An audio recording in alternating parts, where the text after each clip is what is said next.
You can see, in true Wildray casting fashion. Wouldn't have it any other way. 5 chambers have it on one team. No deadlock cover though, because Jupiter's not in the lobby. He's the only one that knows.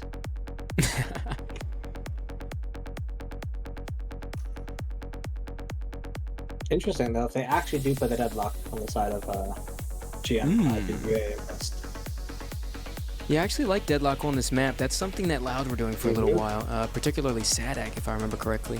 Yep. So, yeah, I can't wait to see if that's actually real or not, chat. But if it's not real, I'll be disappointed. Making me feel some type of way, and then, you know, it was a lie. It's realistic though. I mean, I'm looking at the comp here. I mean, this is a fundamental that they play on Ascent right now, at least Fnatic. It's not Fnatic's comp, but they're playing it right now, the Cypher Deadlock, Omen. So it's definitely viable, but how that works on Lotus, I'm not entirely sure, but would love to see the vision. We came from Sentinels the other day, do you remember? I think you were there watching with me. Yeah, that's right. We did, actually. They Fade instead, which I would personally say it's just better, because the utility combo with Rage is incredible. But, you know, a different look isn't necessarily bad, and so I can see it, you know, I can see it working. There we go. Somewhat standard comp, yeah. Yeah. Standard comp on both sides at this point. Lotus has been sort of up in the air recently, from like, you know, just result-wise. And it's also very region dependent. Okay, now, geez, yeah, there's the icons. But Lotus comps have been very region dependent, but at the same time, I've seen a lot less, like, I won't lie, a lot of double initiative. Fade Breach. We've seen, what is it? I think Fade Breach is the biggest combo, some Sova Breach, but mainly Fade Breach. And, you know, the Cypher has been very popular ever since Viper change. Seen a lot of it from like almost every region, no matter what. So it's been interesting to see how this meta developed after the Viper changes and with, like, you know, the duelist changes coming up. Neon is one I haven't seen quite yet from any teams in this league, but I want to see it. I think the only team that's played Neon on this map was us. We had Me too. I thought Zeta was gonna do it. I thought Zeta would do it last series, and they didn't. I was so sad. Excited to see how this goes, though. Getting proper use of the Viper will, like, make or break the, you know, the side of NEXUS stuff for me. The difference maker being, like, you know, are we using the wall to lurk and take space effectively on extremities, or are we just sort of playing it because we saw it on VLE? That's the real question. Yeah, I think that's always usually a question that needs to be answered, like in a space like this as well. It's like, are we trying to replicate a game that we don't necessarily know how to play because we don't understand the fundamental, or do we have an actual game plan? And that's something that teams definitely had criticism for in the group stage. Watch the whole VOD and, you know, to its, you know, very end, and see the weaknesses and strengths and play towards it. That's right. Or did we stop after round 2 because they won pistol? Yeah. And as we go into this match, I mean, this is insane. I mean, I'm so excited for this right now. 1 second left on the clock to go into this. NEXUS versus Gentle Minions. Here it is, folks. Flash already coming through very quickly here. And that's A, pressure, trying to be shown by NEXUS. But you can see that the contingency is very heavily over here towards the C site. And this is where Kujo's set up. He's going to have to back off this angle pretty quickly. And Night Fury with that pick already. And that's a contingency towards the B site. And it's already Juan and Luck onto this angle, ready for it in the one tap. Looks so nice over there. And right now, with 3 members, 4 make that for NEXUS in B main. They're looking to make a go of this one as they come onto the site. And right now, Hoop at the tip of the spear onto the Omen. And right now, look at the take. Right now, it's a full crunch onto the site by Gentle Minions. And a really nice read into this B rotation. What a pistol round. And I like the look that, like, that NEXUS had there. It was good. It was really great opener. Like, the fact that Gabriel got that immediately was incredible. The timing, 10 out of 10. Yep. Where I think they falter a bit is just committing to the B site instead of continuing for their C push. Because they apply the pressure on B, and so most of the team is already rotated there. They all rotated off of A as soon as they didn't get enough contact. They had one person inserted deep, and they rotated the rest of them there. So there's already 3 people there. And so while it might look like, you know, originally like there was nobody there to contest you, there was actually a lot of members just wait because they were in rotation. Like, they just, you gotta let it cook a bit more, I think, or just, you know, be confident in the game plan you went into it with, because it was actually a great plan.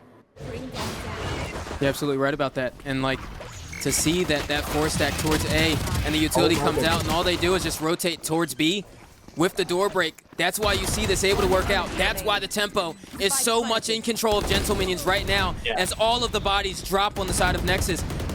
I mean, Gentle Minions have such a good read on how to play this map right now. You see the early presence over towards A. They break the door immediately so they can, you know, stop that B choke point, and they manage it so well. You know, the push on this one though, holy moly. Yeah. The boys are good. Out of here. Some body shots there.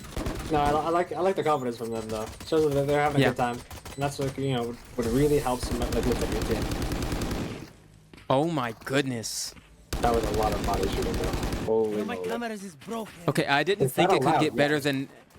I didn't know it could get better than Zeta versus Ultralight. Wow. This goes here.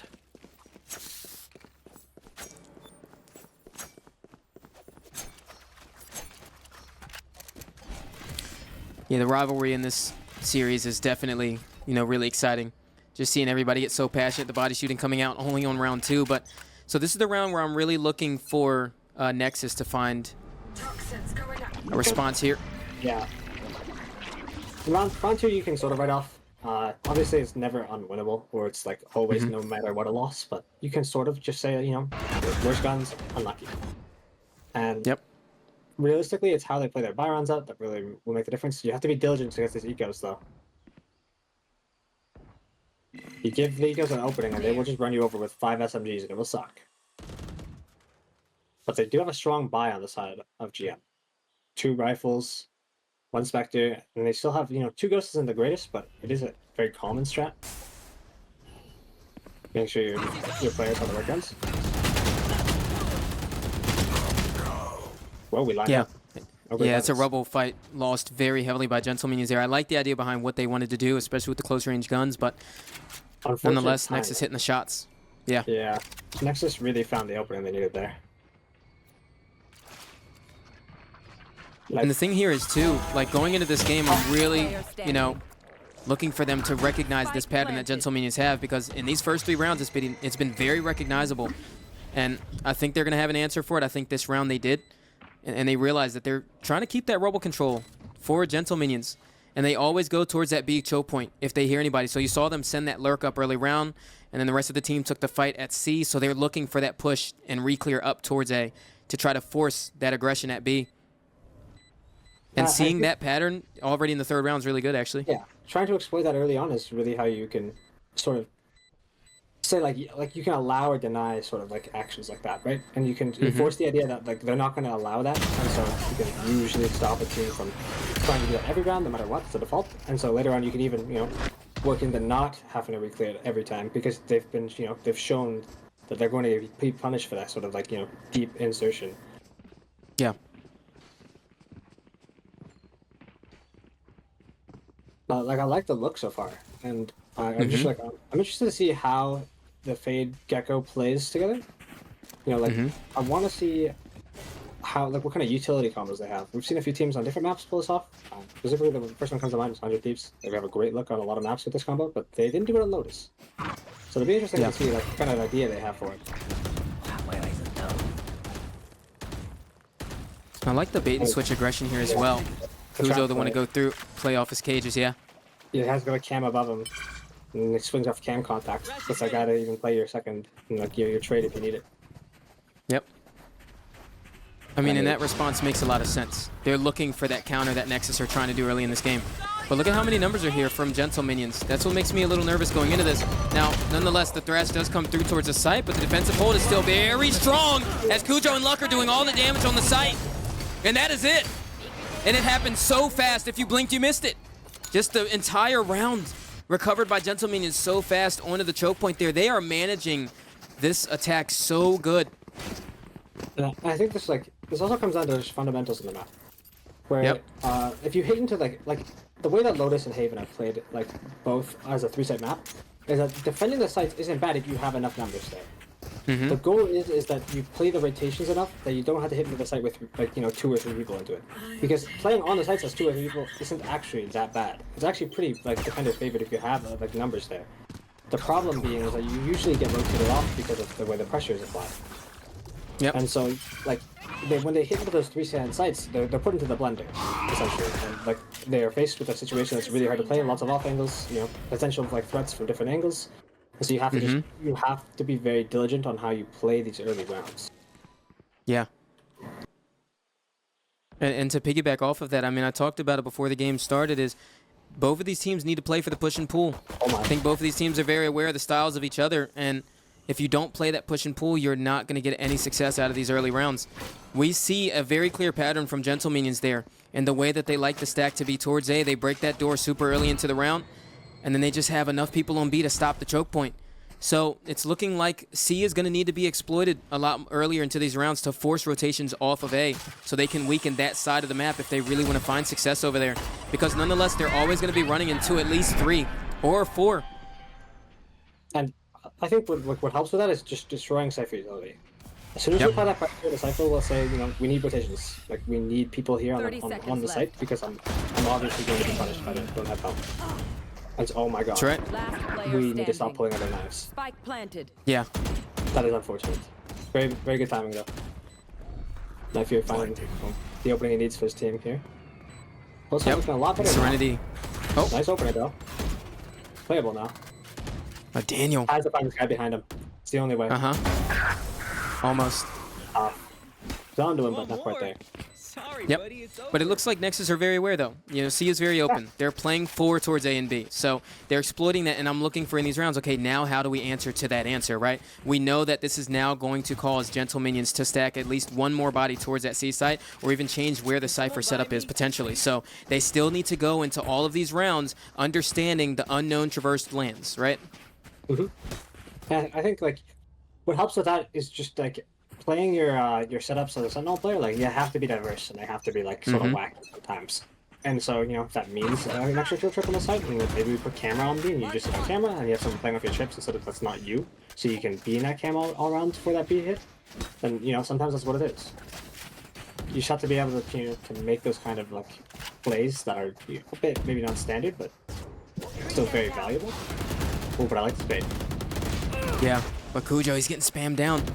They didn't confirm the kill yet. He's still at 15 HP, so definitely has a chance going into this. But the question is, are they going to clear this angle? Because he's done this before. They don't clear the angle. So many of them going for it there, and the ult goes down. He's going for the first shot. He does get the second. I'm so surprised he gets 2 there. And that was enough to do the job, to keep the man advantage for the side of Gentle Minions.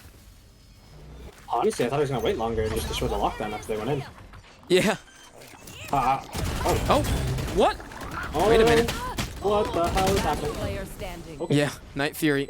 Not sure what the plan was there, but trying to go with the aggressive KJ play. And now Taco Boy left in 1v4, trying to do the damage, but doesn't find it. Storch with the Bulldog answers, and there's 4th for Gentle Minions.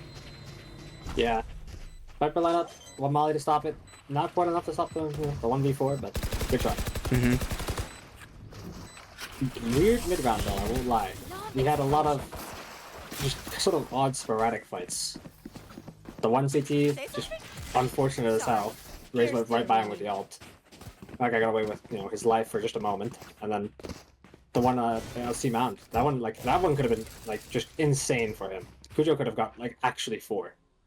Because they thought they were like dead sold on the fact that they had that cleared. I would be too, honestly. I don't know if I'm any better than that. Because they was pretty convincing with the amount of shots they put in that box, man. This time they're going for the fight over towards Rubble. In both teams. It's been every round from Gentle Minions. Yeah. And NEXUS wanted to have an answer for it this time, and it didn't work. Yeah, they're set up for this 5-man, like, A take, right? But it just, they're caught lacking on that angle. Daniel giving up that early pick is, like, really gonna, like, come back to haunt them, I think. They need and to it's be, crazy, like, too, aware. because... Yep. Every single time that NEXUS show numbers over towards A, we immediately get a Fade Prowler out B to find either a lurker or to see if that's where the rotation is coming. Like, Gentle Minions have their boxes checked off, and there's the second one already. So they're trying to confirm that. And I think it'd be smart for Night Fury to stay in this position. They don't have the utility to clear this space anymore. So he could easily apply this pressure late into the game. Oh, the haunt. Yeah. But look at how much utility they're expending to make sure that B-Lurk doesn't come through. Oh my god. These guys cannot get a break on this A peak, though. Yeah. Oof. Literally 1 HP. Kujo's so like deep in the vision. He gets away. Yep. Really good and that fight. neural theft just confirms where the rotations are coming too. Yeah. I mean, it sells them on what's happening here. The GM, if Luck went into that first, he died. Yep. Oh my god. Wow, what a grab. Night Fury trying to play around the angle there, but the haunt distracts him for the time being. Still trying to go into this. Hoopa gets the first pick, and the Thrash is coming right on through.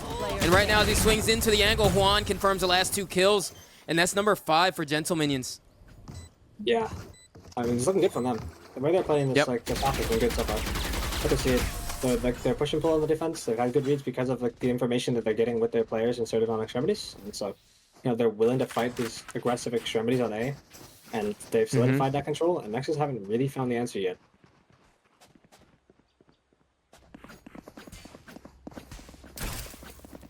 This is about where they have to start finding it though, or else it starts beginning to look really grim for them. They need to find this answer like as soon as possible, like. Specifically this round, it would be an incredible like difference maker for them if they can start getting that foothold on their A site like take and start getting even just like the REBL control. Yeah, and we're starting to see some really hyperactive utility usage as well from Gentle Minions. They utilize so much into these early rounds, and it's why they went out these fights. And it makes me wonder, when are they going to stop trying to take these early round fights? From the side of Nexus, start baiting this utility out, because you see how reactionary GM are with it.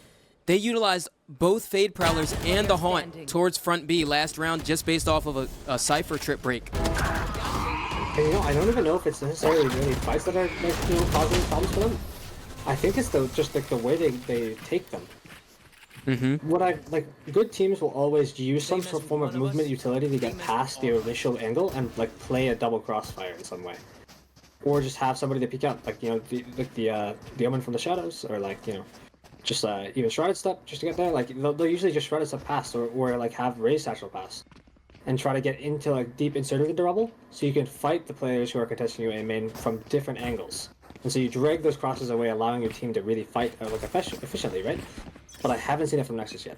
They've just been trying to use like brute force utility instead of trying to like just separate themselves a bit and give themselves an opening here, because they need to pry this open. So it's not something that you can just do by beating the door down. You need to maybe just try to pick the lock here a bit.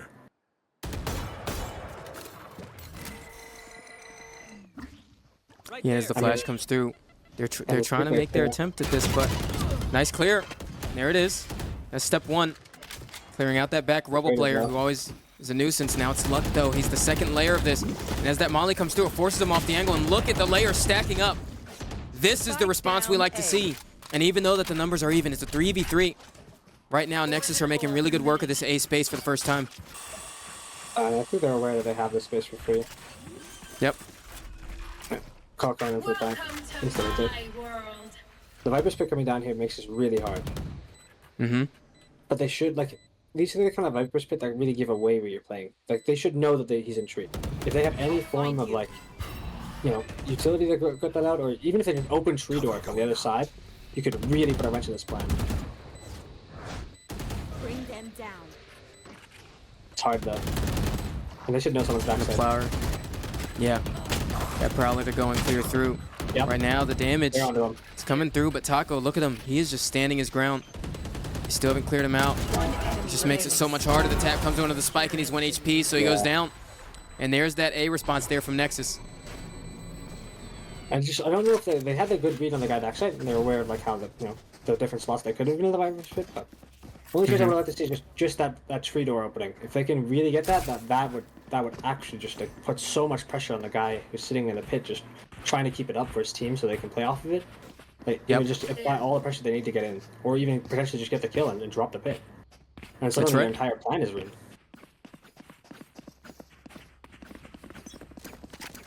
Nexus showing that they have like an idea of how to counter this, but will they adjust?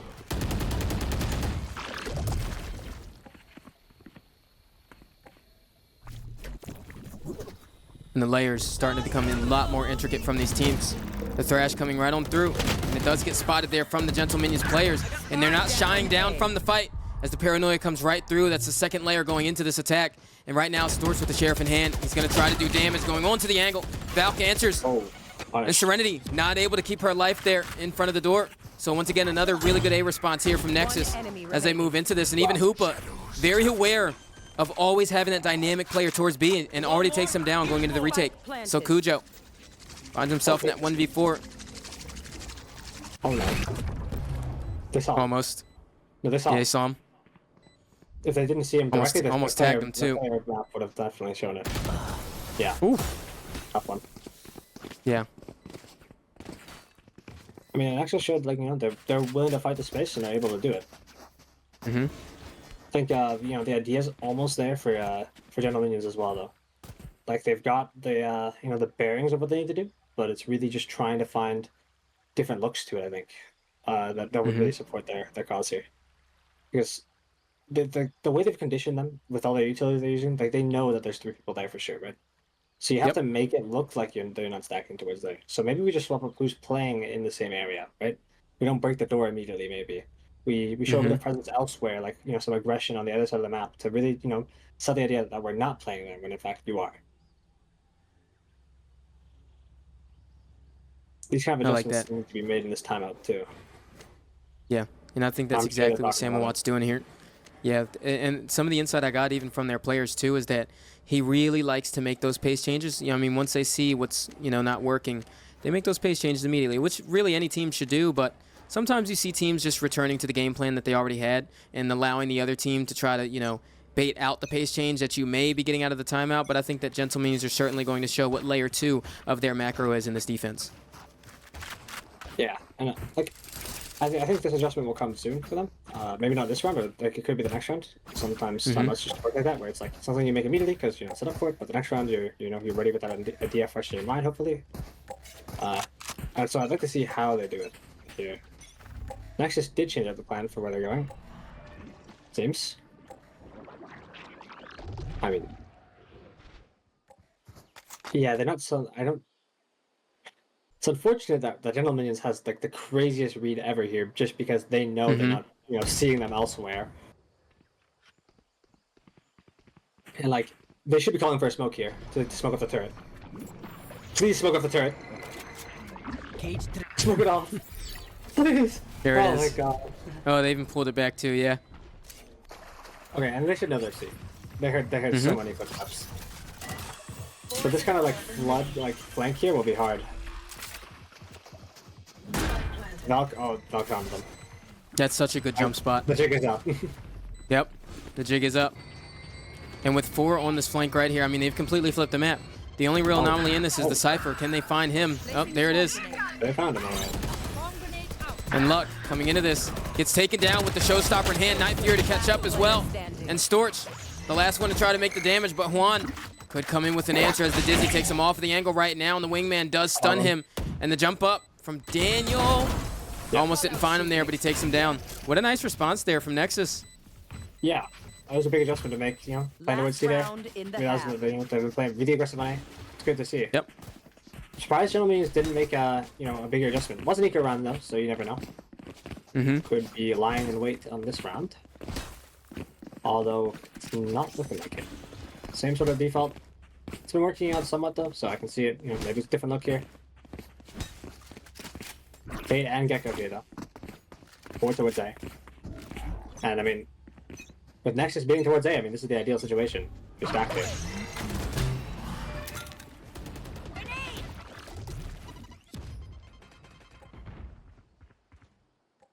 And I mean, like, we did the thing again. Played out A, broke the door, applied pressure B. It's the same sort of standard push and pull. Yep. What does Nexus do with this information, though? It's the real thing. It's hard to really make the read that they have 4 on A on a, you know, standard last round and a half fire round. Oh, that probably doesn't hit. Yeah, I like that Hoopa was actually able to get inserted into this corner. He might be big going into this. And I feel like Gentle Minions should have the read by now that the take is coming towards C. That's also why you see Juan posted up here. And I think, you know, they're prepared for this. Especially since they took the orb and got KJ out. Yep. And there's the lockdown to come right on through. Nobody's playing for that standard, like, you know how a lot of people lock down C site, and they'll sit back site behind the 2 boxes. It's a very, like, normal thing. So it's nice to see nobody there. Oh my god, they should know of this. You hear a KJ lock up that part? Yeah. 30 seconds left. Interesting. That was, yeah, that's the second time I've seen that from Night Fury, and I'm not sure what the plan was there, but not But they able have to the spike capitalize down. off of They it. didn't plant. Yeah. Yeah, Spike comes straight down with that That's nightmare not real coming going through. across the sight line. But the thing is, there's only 15 seconds left on the clock, too, to get back into it. And right now, Taco is the difference maker and able to get that down. He doesn't die to it, but still, the body started dropping, and Juan recovers 3 on the round. But Hoopa takes him down. And man, and you said it before the series, too. It's going to get scrappy late, and that half got scrappy later in the half. For sure. The way they're fighting these, like, the rumble control got a bit, iffy. And I think Nexus, sort of got the idea on how it was being done, but not quite. It's been interesting to see how it's played out. And I wonder how they play in response to knowing that they played, for heavy air control. Like, will they be applying that same pressure that, that GM did every round, or take a different approach?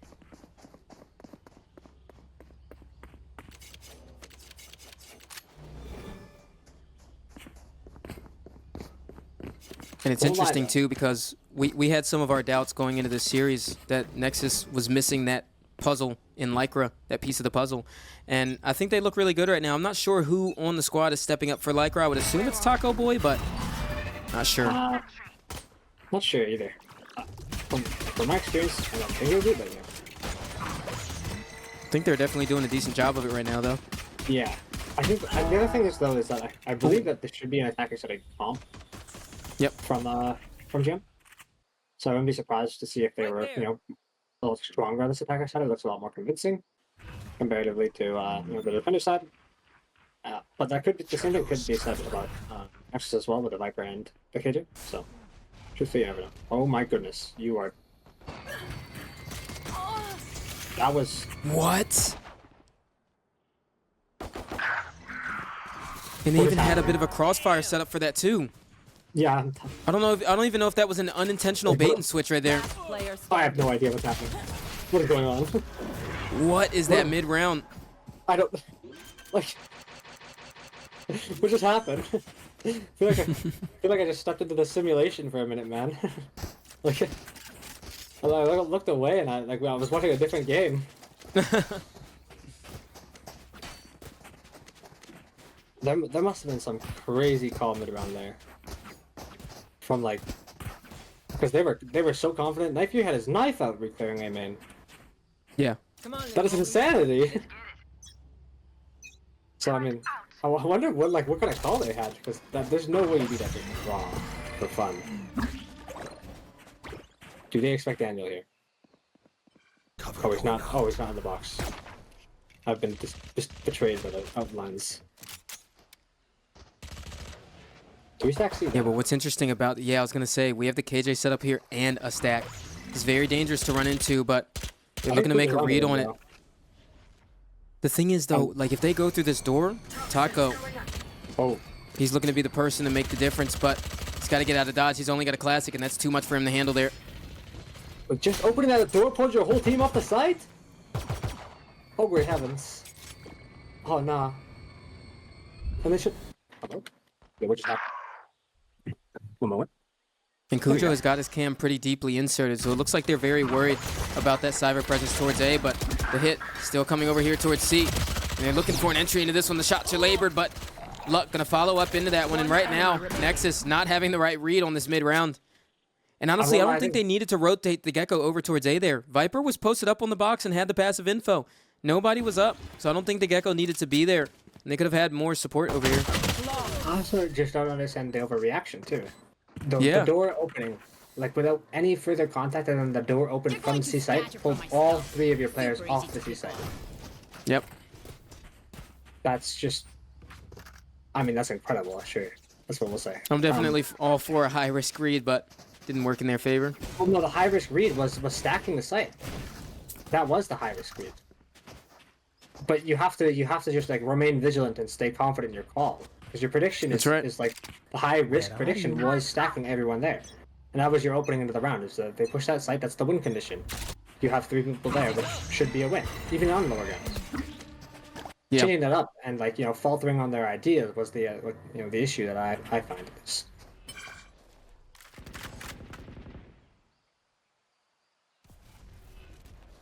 And I mean, this time they got 2 people on there. 2 people you'd want on C as well. Okay, they haven't been defended. It'd be the Viper and the KJ. Cage triggered. Cujo, he's really looking to scope out what this A setup looks like over here. And Boombot, and even a peek does confirm that the Raze is at least playing there. And you have to assume there's another there. I believe they know. And right now, yeah, there's a lot of utility going over towards C, and they're trying to cause this ruse because the hit's actually towards B here. And Storch were able to get that pick onto the guy towards the door, and that's a full man towards B. But the door's open here. Taco Boy was able to take one down before that door closes, but as the smokes come through and the wingman goes for the plant, Hoopa trying to take matters into his own hands off the paranoia, but not enough. Last player standing. Nice. That should be just wrapped up around here. Kuja not gonna give him the fight though. Just gonna wait patiently, play the crossfire with the boys. Oh my!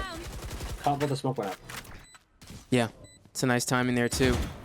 Going for the peek towards the camera. Serenity gives him the 1v1, but able to take him down. Bonus conversion, big one for them too. Mm-hmm. And like, they're not ready for those random mid-round sort of openings that they're leaving. And it's just that's the level of I think that's also the mindset thing too. Is that last week when Lifer was there, I noticed that they were always ready for that.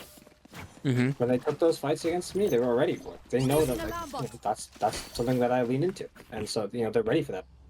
But just because a different team is playing you does not mean those tendencies aren't there for almost every Sentinel player. It's not like That's right. It's not like it's only one Sentinel ever who looks. It's very common. So they gotta be ready for those kind of mid-down engagements that they're giving them. Nexus should have the read here though. With how far Taco Boy is up? Sure. They're rotating, well, but they rotated Daniel off.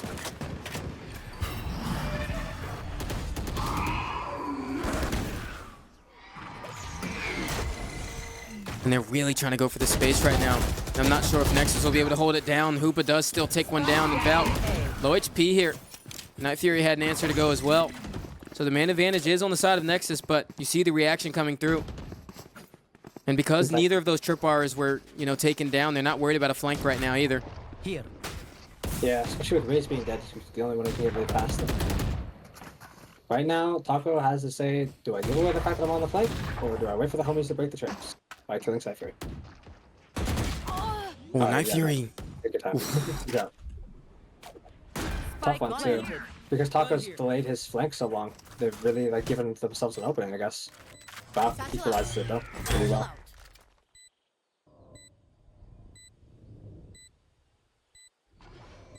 And Valk landing onto the head with the Sheriff there. And the blast packs also fake the pressure, and Taco finally on the flank. And there it is. I think this retake, very good response here from Nexus. Yep. And they definitely needed that too. That was a pivotal round for them. Good in the stack. Yeah, they might read at the start. Almost let it slip away from them, but they still had it in the end, so that was good. Got their trades, made sure they were playing off each other. It was good to see. How does GM adjust to this, though? That's the big thing. I think if they slow them to the pace and try to catch out, who's inserted in the extremity, specifically if it's just Taco Boy, all the way up C, find that guy and kill him. Number one goal. Here. Because suddenly they're gonna have to rotate if you kill him.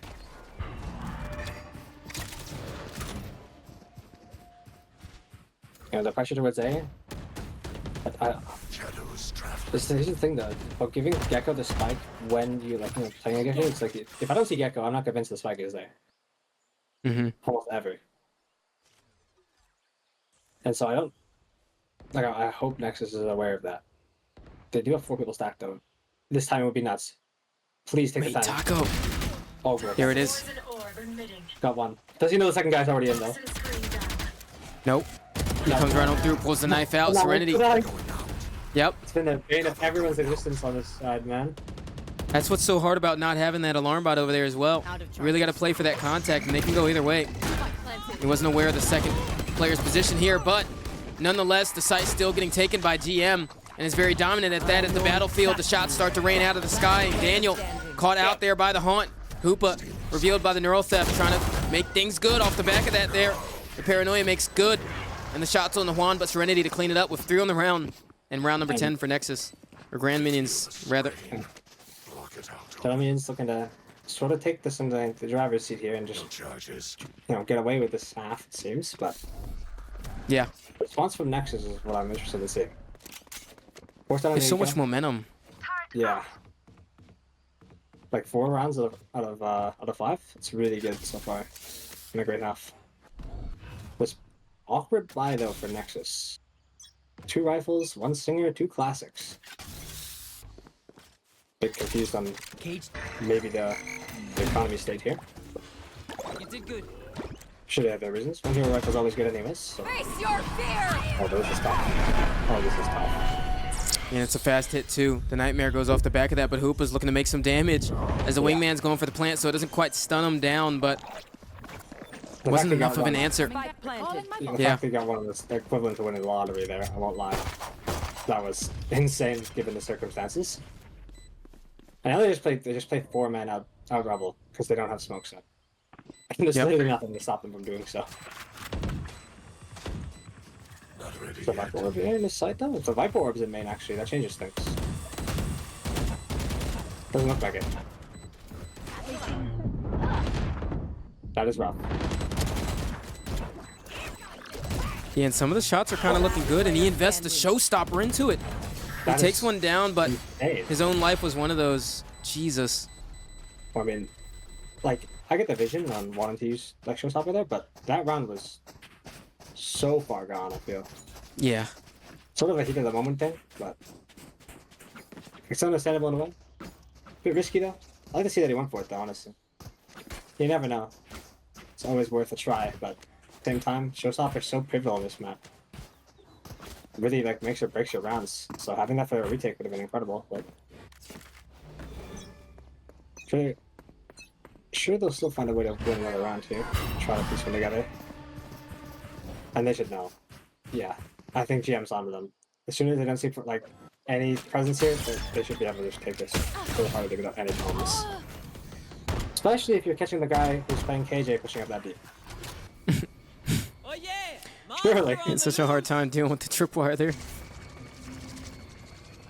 The tripwire is it's just crazy though. The tripwire that was yay if yay was a tripwire in this point. The tripwire shot down. Oh my. There it is. That was unfortunate. And they have one isolated towards main. Goes for the peek himself, and Hoopa makes good on it. Yeah. And right now the Dizzy does force them off momentarily, but as they open this door, I mean, they're trying to make this pinch and make the Eco look really good here. The Thrash is coming right back through, and it lands onto all 3 of them. Oh my goodness. But Taco coming into the door here, trying to take matters into his own hands, but he's down to 8 HP, and the right click from Storch ends things off, and that's 12 for Gentle Minions. And we find ourselves at map point. Match point. Yeah. I like the idea, and the openers they got despite being on an eco was big, but just not quite enough to give them the leverage that they needed to really pry open the round there, get the retake. And I think KJ dying first, it is an eco round, so I'll forgive it. At all blunders on eco rounds are just called spicy plays, and so just a spicy play. Sometimes spicy plays don't go your way. It is unfortunate. It does sort of escalate.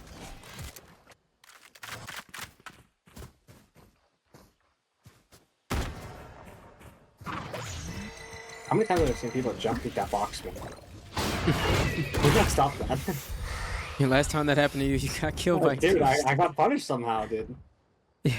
And people I see it a lot, even in my rank games now. It's incredible. Yeah. I don't know what's been going on, but it's just spread all over the place. Do they know Toggle Boy is here? If Luck finds Toggle Boy here, he wins the round.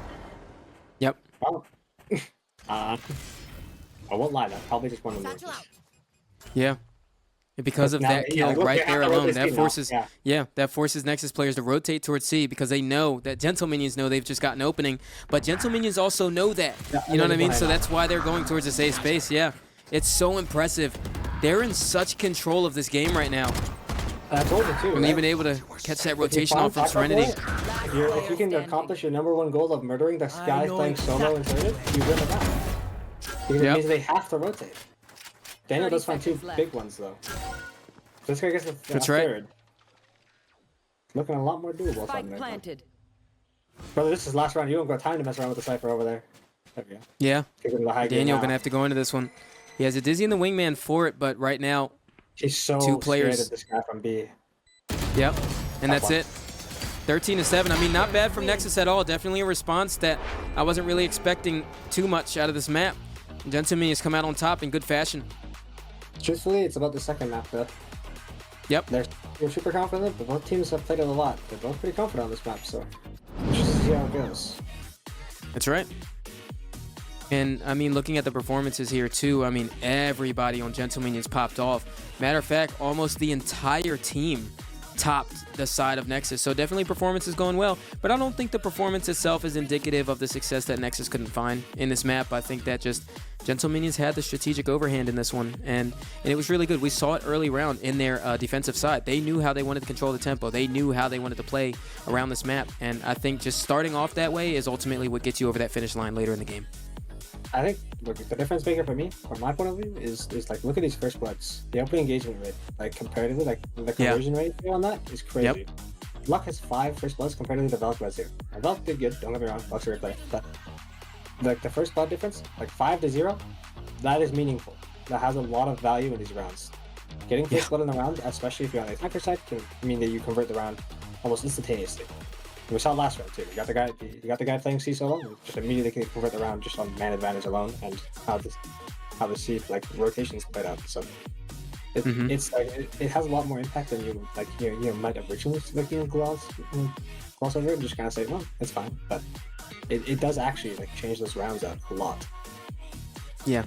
And I think both teams definitely had a pretty good amount of first bloods on their ends, but yeah, Gentlemanions winning that out, and that's pretty important. I mean, and you see it a lot from your duelists as well. I mean, you know, Luck had the top first bloods in this lobby, and we talked about it time and time again from the group stage all the way through the playoffs to this very moment, is when you have your duelists popping off and winning those opening engagements, that just enables the rest of the team, and that's exactly what they had going for them here in this map. Either one of these teams are going to do going into this, and you know, I don't think we're going to see the counter stratting in the agent select. I think we're going to see it in the server here. I think we're going to get Luck definitely on that jet. Oh, okay, I see a deadlock hover, but I saw that on Lotus as well, so I'm not going to get my hopes up. Could get my go for that. Love that guy. Yeah. Luck's got my back. Love that guy too. I think it's going to be Taco Boy playing the game. Yeah, probably. Now, I've been on the good guy Wildray arc, but he's got a history with agents that require a lot of prep and not prepping them enough. That's all I'm gonna say. Yeah. We'll leave it I at think that. that's a very fair. No, I think that's a very fair criticism. I think if you're going to put an idea onto the map, if you're going to play a certain comp, there's got to be ideas behind it. And I think particularly the last time we had that talk about Nexus was on Icebox when they played the Harbor. We just didn't see the prep behind it. And you know, hopefully going into the series, that's a different narrative for Taco, because I think that was one of the things we were missing from him, honestly, into this team. We know that Lycra is that person that puts that prep work in. You know, so when you have, you know, people that don't put as much in, you kind of have this kind of juxtaposition between the players, and I think that creates an issue in the strategy. So hopefully going into this, we do see that prep from Taco. And like the thing about it is too, is I hold to a higher standard as well, because I know the prep that Lycra puts into that agent, you know? Because I was there. Yep. I was there. I spent 4 hours on Ascent with that guy. I made his original scrapbook. That was me. I was his IGL at the time. So it's like, I know the kind of shit he has, right? I know all the flashes, I know all the knives now, because I was there when it was made, because I was the IGL. And it's like, you kind of hold your teammates to that standard as well if they're trying to fulfill your role, because it's important. Obviously it's important. Especially on an agent like as important as KO. Because KO does make the difference, and especially a lot of these rounds, especially on your attacker side. Defender side KO can also make a difference. A good well-placed knife will completely stop a hit, or just make it unplayable, and then you run in, dry into a site that's 5, and you get mowed down by a guy with a Nodin. And so, either way, it should be a win. But I think okay, hold on. How many cages have we seen in this map? I can't remember.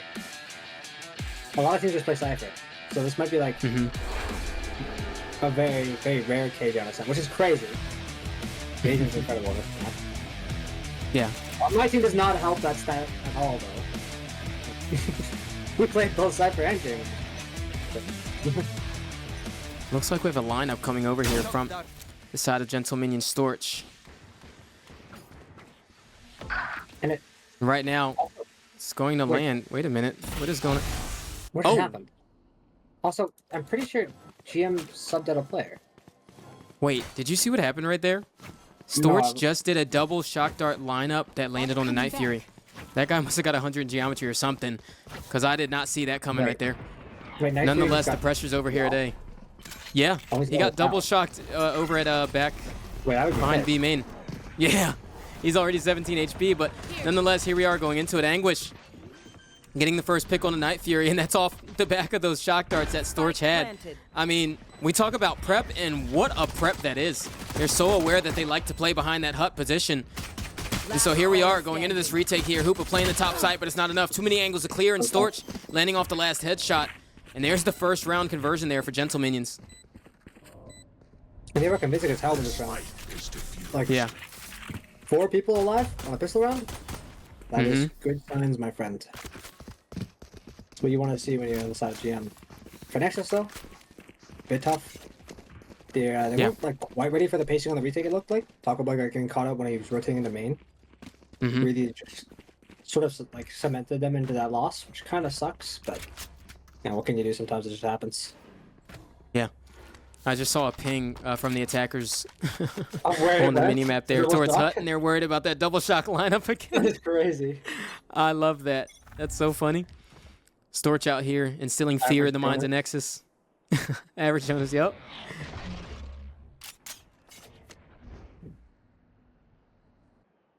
And it's like, Nonetheless, our eyes Just set on kinda- this A site. yeah, this kind of slow defaults. Oh, wait. Anguish is leaving. Oh, Oh, that is not good. uh-oh. But Juan. Fragment. Step 1. Headshot, step 2. Headshot, step 3. And Juan The goat. making him really look good going into this eco round. He wanted to go for step 4 there, but Yeah. gonna be backed off the angle as the door gets broken, and Anguish doing everything that they can towards this site. Honestly, in a masterclass from Anguish and Juan there on the side of Gentle Minions, just getting that eco down and not a single body dropped other than one. But he died with the, he had the sheriff though. I think they even recovered it, so I don't think it'll be an issue. See, there's just I want to see how Nexus adapts to this. They should know Cypher's B by now. They just walk out almost dry into the side on A, and they didn't get killed by 8 trips. So you're just gonna have to put 2 and 2 together here, assuming it is B. But at the same time, you're going back towards A here. The mix-up with having Sova here might make a difference, though. Oh my goodness, that was a crazy play. I can't even lie. That was an insanely high-paced play to make on the Nico. That is the kind of play that you want to see, though. Yeah, and talk about prep on a KO. I mean, that's what we want to see. I mean, KO players, when they're highly prepped like that, you can make plays like that, and it looked really good. Aldrone coming over here to clear out Hoopa. That would have been an insane time to take. He gets that opening fight. I think that's a round win by default. Yeah. Are they looking to ace this though? Oh! Oh my god. Spike down mid. Anguish almost making really good work of the position right there, but trap wire. Gonna confirm this mid position right now, and as the rotation comes through, Daniel just they're so aware. He peeked into A main dry with a shotgun out. So Enemy remaining. Oh! just drops him. It's a tough round. And yeah, no, I won't lie. If I'm Night Fury here, I am like, I don't know what to do, man. I mean, Storch just mollywopped that guy. Yeah. Dude, that was a rough round. Let's see. GM showing up leading. They really prepped it here. There's a reason why they picked this map. And their coaches even hyped them up. Everyone's feeling it right now, dude. I don't know, I convert the bonus like that too, and it's like, true. Yep. Isn't this the third? Isn't this the third bonus that Gentle Minions converted so far in the series? Jeez. It's it's a bit insane here. I won't lie. This guy's got an op. Luck's got an op.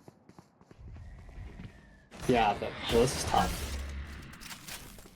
I'm gonna need to see some crazy fucking, you know, no. Oh!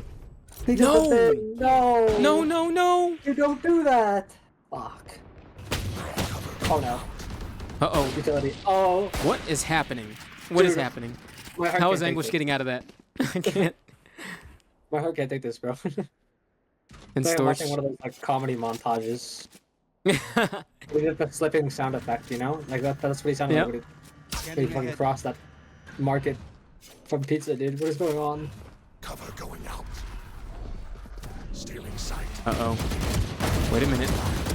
And right there, off of the back of that, what a play to make at 8 HP. Coming off the paranoia and even TPing out so Storch can take the next piece of contact.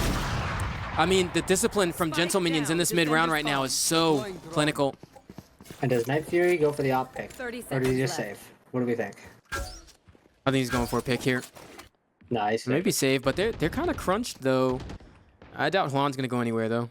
No, Juan won't ever give him the time of day here. Yep, He here's a just save. drop a spike in mid.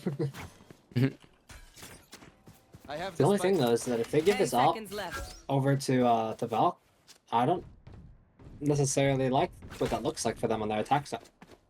Is this Daniel guy? Last player standing. Oh, he's got a Marshall. Okay, he wanted to die. He didn't want to save Marshall. That makes sense. Do the eco. Can I get this? Probably. I don't think. Can he buy? So if he 4. Yeah, he can. Yeah, he's got Vandal armor here. Yeah, Perfect. he couldn't buy it. He couldn't buy it Yeah. if he didn't die. Makes perfect sense. So we have 4 here for Gentle Minions. Now I'm looking for a response by Nexus, and we're seeing an attack operator from the Killjoy come out. What do we think about this decision? Because It's not actually that bad. Comparatively to the jet operator, I don't think it's where too bad either, but your entry is stuck with the op, and then you try to get into sight, and you're like, why aren't we dashing in? I've got an op. Like, no shot. now I'm curious as to where they're going to find the value of it, though, because Gentle Minions play so dynamic. And to be able to get value in that operator on attack, you got to play heavy contact, and Oh my god. so far, Gentle Minions are playing a faster pace than that. Storch already landing 2 in the round, and the bodies just drop left and right. Nexus can't find a single answer. Taco getting his first kill there into the round. No, this is Flash how you comes do right on it. through the repeat. You can see how much value he's getting from just this deep and great position with his utility to get like the scan. Oh my god, no shot. Thank god. Yeah. Thought they about a second. And I thought they were 4 able to pick an off, dude. But what sucks about that round even more is that 4 were left standing for the side of Gentle Minions. So you can see the economy starting to stack up against Nexus. Yeah, no. Here's the only timeout. speaking from the side of the GM, like the way that Storch played that in the main, holding that position, like he had the double shock lineup for the guy playing on top of the box in the orb. The first like dart came in just late enough to confuse them. I mean, doesn't help that your entire enemy team is like 5 men sleeping at the desk, but it's all right. But it is incredible utility usage though. It doesn't change that. Like the way he played off of it to just get effective spam usage was incredible, and so that's like really what makes the difference there. Like you have to pick through the wall, and you can't even answer to it unless you get op headshot through the wall. In which case, honestly, bro, you deserve it. Yep. Our IGL is nowhere to be found. Is Liker just dead? Maybe I should give him a call sometime. No, he's dead. Oh, dude, wait, but I didn't do my chocolate betting. True. Should've bet on GM. That's right. Our last series, Hydrox bet 20 Hershey's on Ultralight. That didn't end up so well. I don't know why. I don't know why you would bet 20 Hershey's on Ultralight. It's a very big gamble. Against Zeta, yeah. Now, I want one of those Hershey's now. What the hell?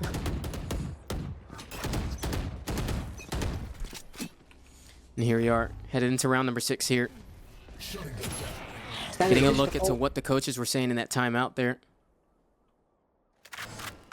KJ playing towards B. Pretty standard stuff, for the most part. Don't get double shock darted though. That would be fucking horrible. Really, really sad.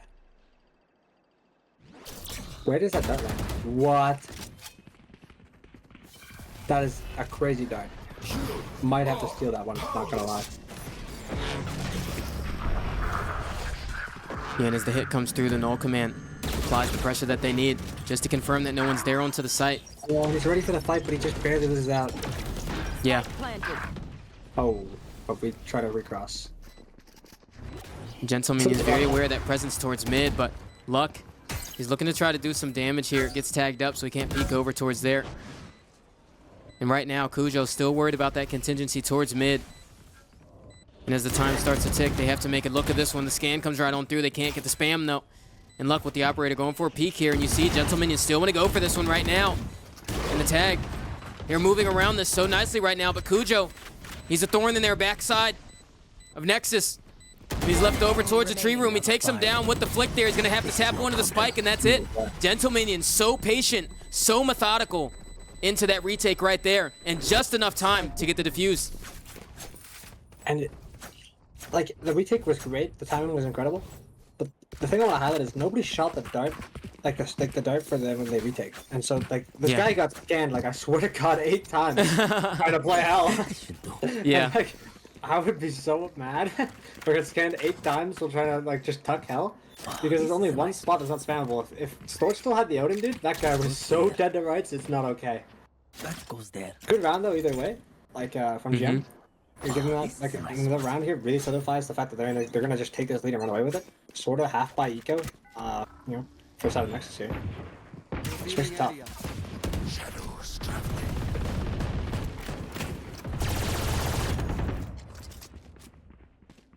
Take flight.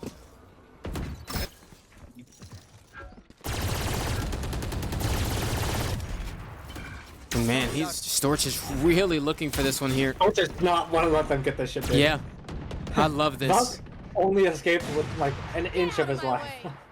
Look at Anguish. Gets the first one, and they're not aware of the off angle over towards mid, but he goes for the peek on Night Fury. And the spams come through, but he pushes with the classic, and that's the spike down.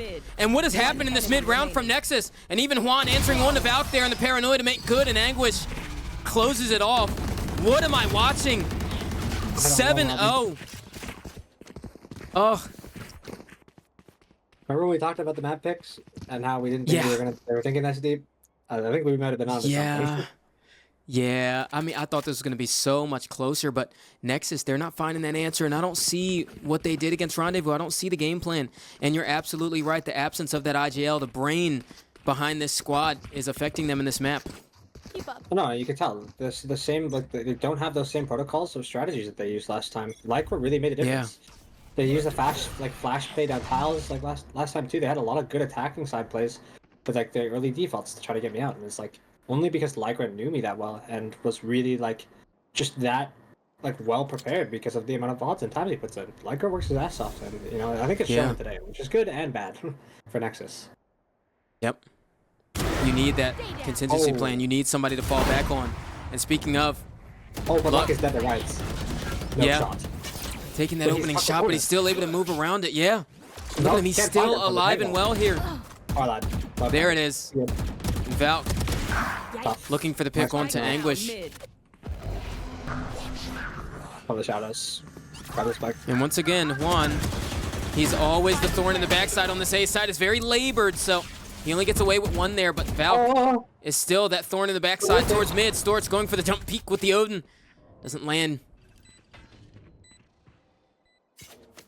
And they should know Valk's in tree. Yep. Yeah. There it is. Neural theft to come out. Confirms where he is? Yeah, this round this is a tough one. Koopa has to play this out of his mind to get this one. Tough. Converting that round is so difficult. Especially after you get that. Oh, they're going to grab the op. He threw him his Odin so he can go grab the op. Big one. We got the op back too. Their economy is incredible as is, but I mean, this just makes it even better. So. Everybody's got 9,000 at the start of the round. That's just, yeah, this is really scary. Like, when Gentle Minions are in this kind of form, there's nothing you can do. Like, you don't even see them, like you just see, like, they just, Nexus feels so defeated here. Yeah. I don't see the life they had in the last series they played.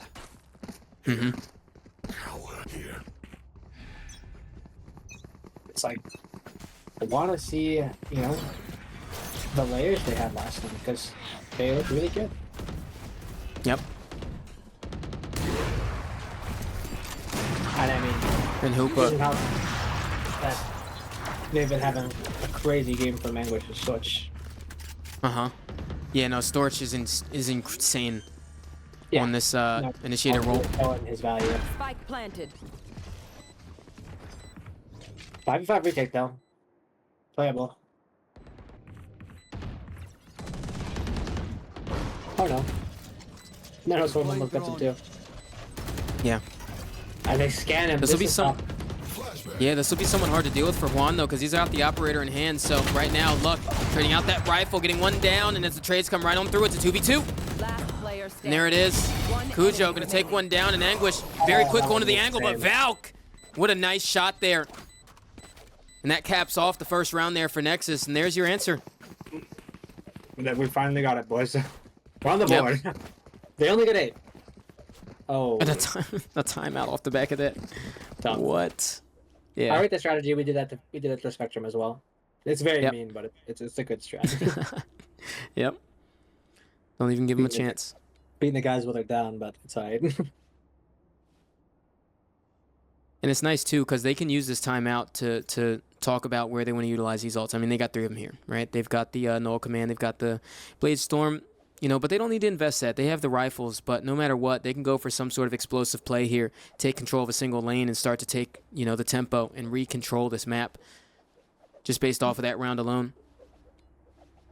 And like, the way that Nexus has been playing it hasn't really led them to, I think, the right conclusions they need to be forming on these rounds. They're not painting the picture fully yet on how they want to play these half, and so it's led them to sort of be like scrappy as hell and just inconsistent, and it's not giving them the foothold they need in these rounds to really convert like a win that is like convincing to me, at least.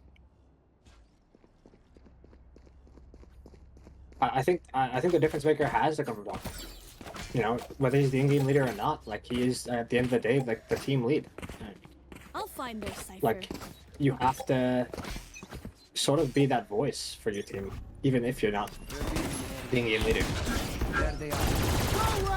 Oh my god. And once again, he's going for that play, but you see how Nexus are trying to answer to that, because the Harness Fury came through in the dash from the Jet. Oh my god. Presumably to force him out of there. But look at what's happening here. The body's still falling down right at the choke point.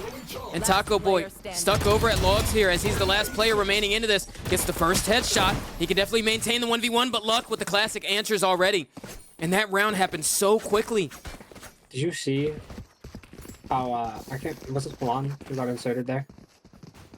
After that, I missed it. He jumped out of market. Taco Boy comes out of the smoke. He doesn't clear logs or is right at all, thinking that like they just sub-ulted, there's no one there. But he got the crazy timing window in between the Hunter's Fury, like in between the first charge and the second one after he hit nothing. This is a nice spot. And he just got inserted there. Nobody cleared it, and so he got 1 and almost 2 there. My goodness. The timing was incredible. This should do. Get out of my way. That would have been nuts. Yeah. I thought he had that too. I thought he was at the Reds. Oh, there it is. Yeah. Comes through that time. Where's the smoke though? Where's the smoke? Where's the smoke for tree? Yo! Yeah, we're missing a layer here for the side of Nexus. We gotta smoke him off! Oh. My homie! But this is where you see the pressure start to affect your decision making too. It's those micro decisions that are really important at the end of the day. Oh. And even Daniel forced out right there, and only Hoopa and Night Fury to try to find an answer, but the out-drone landing makes it all the much more harder. And Hoopa tried to use the From the Shadows there, but it got canceled by the 0 point. I mean, he got killed because everyone rotated away for a moment. I mean, they know this guy's still here. Yep. Holding for that tree pressure. Trying to go for a tap onto the spike. Trying to force out the 1v1, and so far so good. But the operator posted onto the angle. So right now he's looking for that fight with Storch, and he does get it. So far managing it very well.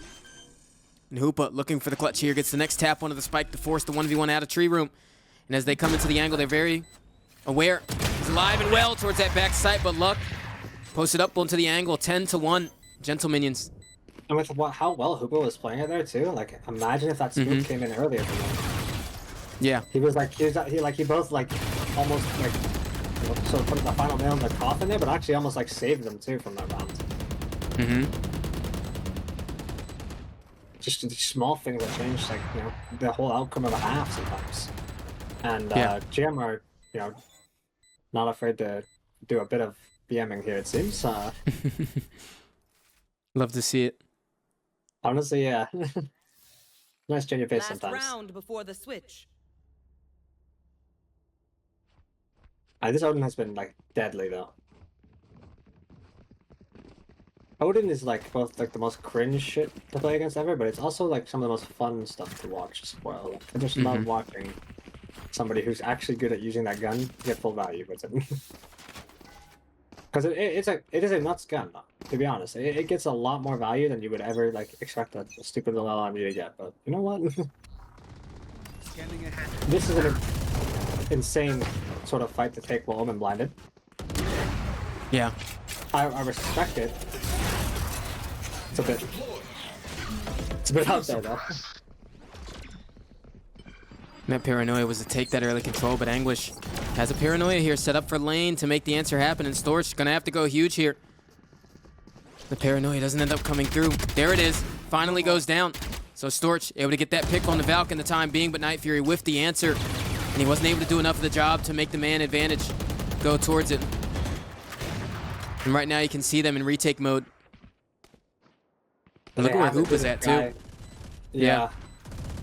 Insurgents are after. They don't clear. Yep. It's a hard angle to clear, but it's gotta be done. Oh. We didn't see that. My boy. Yeah. What happened? Something about amnesia. Switching sides. Alright guys, the defender side of the map. Let's keep our head up. That's what I'm saying right now. Mm-hmm. Yep.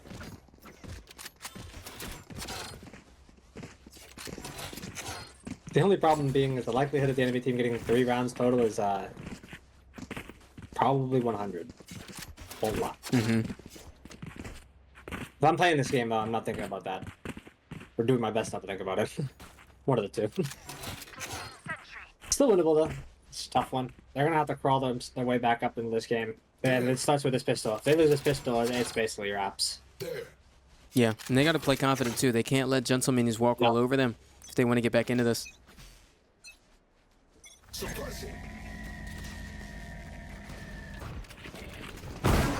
And as that lineup goes right on through, it's to go towards backside there, but Night Fury's already taken down into this, and the utility stack looks so good. The paranoia landing on the Valk there in the flash, dealing with that site player, but Valk goes for the swing towards lane, but there's too many people to deal with.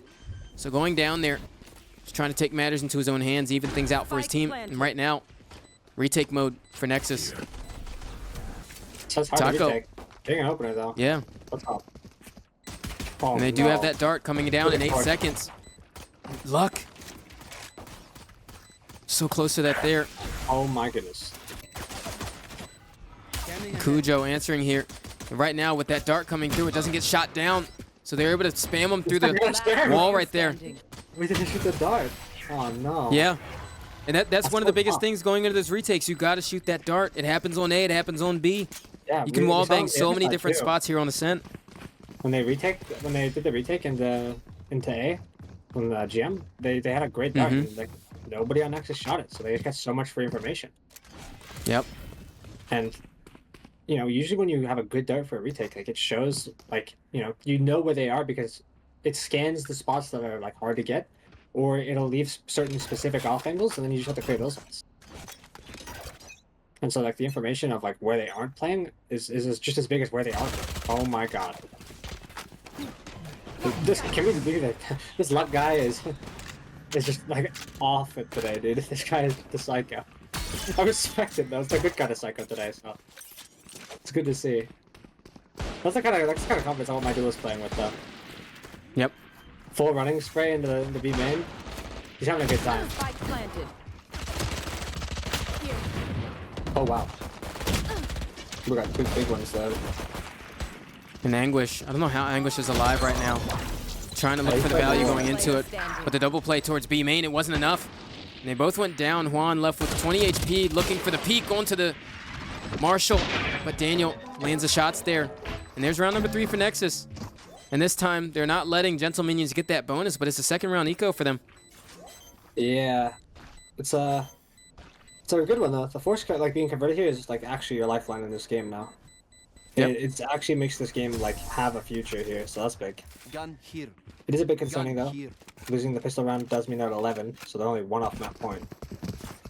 So it's still a bit grim, but definitely a lot better than it was. And like we've seen a comeback like this. Maybe they're Fnatic on map 3 against Lab. Or map 5. Sorry. And like, you know, 3 to 11, dude? That's doable. Here. Placing sentry. Yeah, I don't know. Not in this scenario. I don't Yeah, we see gotta it. hold on. Dude, you gotta have some hope, alright? Even if it's a bit of copium, right?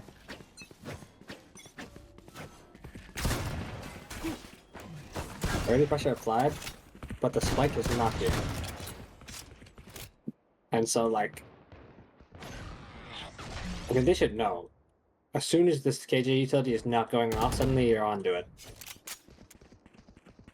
Like, you should have an idea that says, there's no shot they're walking in because my alarm bot didn't kill them instantaneously. Blinding. This fight down mid from Daniel's a bit awkward, I won't lie. With the Spectre? It's a tough one. Kujo going unchecked here, though, is incredible. Oh no. Revealing area. Oh no. Oh, he's in no man's land. Ouch. That is tough. Oh, Tried to get Valk himself got one, yeah. inserted there, Oh, but down two. Valk making good work of it. Guys, And look at the squeezing. movement there. Wait, if they get this guy on the flank, they win the 30 round by default. seconds left. Oh no. One enemy remaining. Good tackle. Wait, actually playable rounds. This would be insane. And require a lot from Anguish. But I can see it happening, honestly. Spike planted.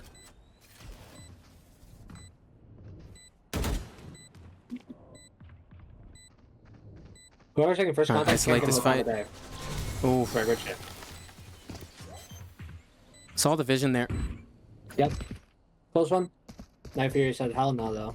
So. Oh no, you don't deserve. But I think that was an eco, right? So like if I'm GM, I'm not too worried about that one. Got lots of damage, spike down, 3 kills. It's not bad at all.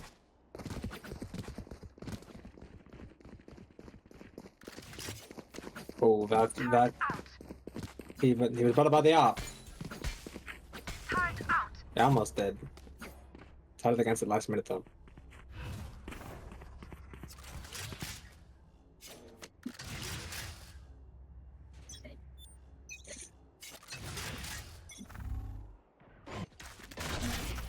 Like these mid defaults have been working for GM, I think.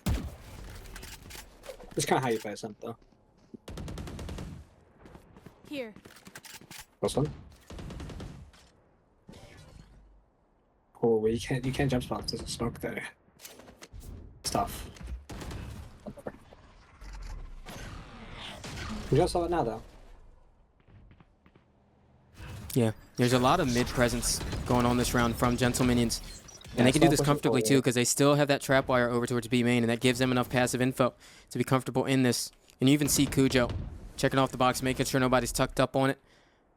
And as they pivot this play over towards A main, So it'll be you know, pretty like interesting round to see how it happens because they haven't really pulled them off the site yet. yeah. Oh, wait, The they Nexus almost pretty did. soon should have a read into this as well. Not a single fight taken over towards B, and that turret didn't even get contact. And Val Ooh, Taco Bell trying to go for that opening pick, but it just doesn't go his way. Close one. This is a big retake scenario. Everyone's alive here. Yeah.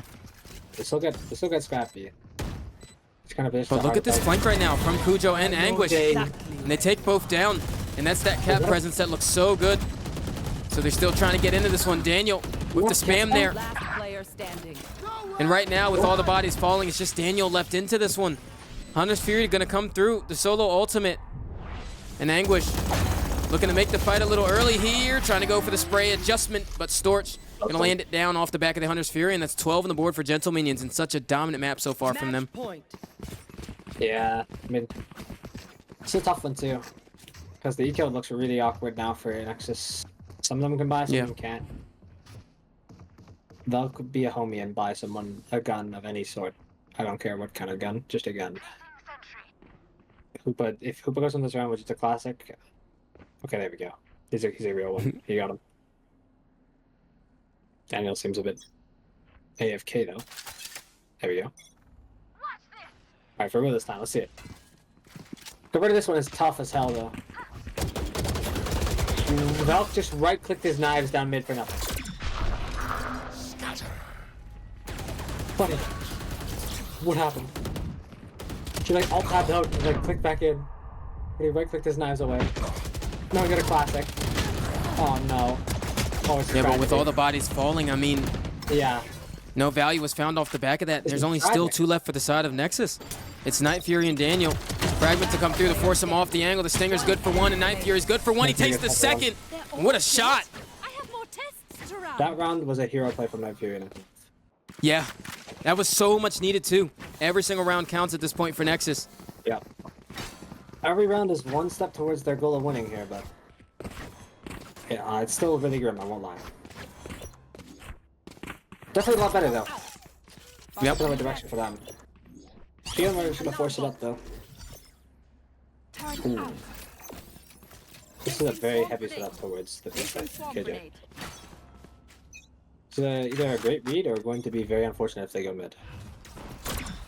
Oh, and it's a trap play here, and Valk already ready through. And there's that KO prep that we were talking about, and all 3 kills go their way. Really nice round there from Nexus.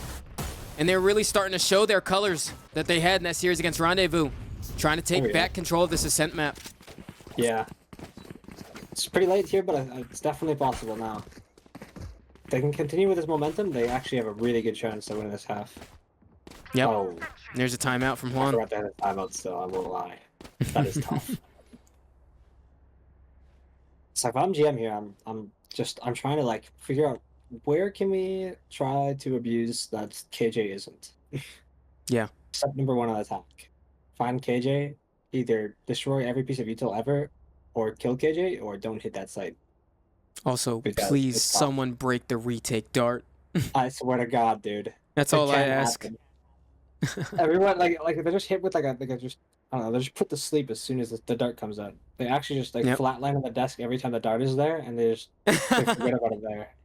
They just all sprawl on the desk as soon as the dart comes out. They just pause, and then the dart goes away, and they've been scanned 4 times. They come back, just get revived instantaneously. Exactly what it feels it's like. It's like a 10-man phenomenon too. It's not like it's just one team doing it. It's both. Yeah. Yep. We're just letting the Sova get too much, value here. Those darts, man. Those are some scary things. I don't know. I mean, if I was just put out by a dart too, I'd be pretty sad. Oh, these kind of mollies are cringe as hell. I won't lie. This is the kind of setup I dread playing against. Get out of my way. And you can't even shock guard them, because why would you? Yeah. This Ooh, is a very Hunter's Fury. Very early from him. That was definitely the Hunter's Fury of all time. I mean, it's on that list. Like, in the top 100 Furies of all time, it's one of the 100 Furies of all time. Yep. It's there. It's on there. Yeah. Got the participation. There we go. Yeah, I definitely like the follow up there with the shock darts here. Do a little damage coming into the KJ setup. But right now, because KO utility landed onto him, where were the shots coming? What happened there? Oh, wait, he got one. He got one. We're good. He got one there with we the go. fucking molly. Spike planted. Post Morton there. And Valk to take down Juan going into the null command, but Luck to jump up and get the trade here. And right now with the Owl drone coming through, confirming the presence here, they might be able to spam one of that. Cujo is still man. One enemy. And wait a minute, the picks just go the way of Nexus so far. And it's Taco against Storch right now, and Storch, an incredible initiator into this. The shock dart hits, and so do the shots. And what a way for it to end for Nexus. Yeah, I won't lie. Whoever hit that shot, I can't remember like who I was watching just now, but they just 180 flicked on like Cujo walking to the smoke man. That was incredible. In my heart, you won that round for that. The first blood's again. 13-6. I mean, Like definitely it was a hard-fought series by Nexus nonetheless, but it was very dominant from Gentle Minions for sure. Yeah, I mean, I think it definitely shows like, you know, like good things for Nexus though, because if you can do like, you know, somewhat convincing like series against GM without your IGL, then I mean it looks better even when you have an IGL. And so they, you know, they don't have a ton of time to practice and prep, but they do have some time, and so they can, you know, continue to work on the things that they saw today, and you know, work towards improving a bit even before that game on Wednesday, I believe. Then they have a good chance at winning the series. 100%. Especially against ILH, I won't lie. Okay, I'll be straight up with it. I've got Nexus winning that one, and not for 20 Hershey's, but like maybe like 2 Mars bars. Yeah, and I mean, look at the performances on this leaderboard too. A lot more mixed than what a lot of the other performances between both teams, honestly, in both series today was. So I definitely think performance-wise, everybody did a really good job today. But Gentle Minions coming out on top, and that puts them against Zeta. And That'll be a good one. yeah, I can't wait for that match. That's what I'm looking forward to. Is that next? That's gonna be crazy. Yes, that's gonna be next Monday. Yep. I can forward that to next Monday. Oh shit, dude. Oh yeah, next Friday is Grand Finals actually, so whew, we're almost there, folks. I mean, what a tournament run this has been so far, and you know, I just want to shout out every single player here. I mean, you know, despite all of the, you know, things that we've gone through with this tournament, so many good performances. Everybody has really gotten a chance to express themselves here, and today's 2 series honestly showed me that. It showed me, you know, a lot of the, you know, work that these guys put into these games. Like in the first series that we saw with Zeta versus Ultralight, I could see the prep that Ultralight tried to have against Zeta. And in this series right here, I could see Nexus. I could see what they were trying to do. Despite even losing, we see all teams putting effort into it. And even Spectrum, and I know they're out of the tournament, but shout out to them as well. In the group stages, going into the LCQ, they were starting to find more and more rounds against teams going deeper into the tournament. So very proud of everybody here, and definitely proud of Gentle Minions here of securing that spot going into the semifinals against Zeta.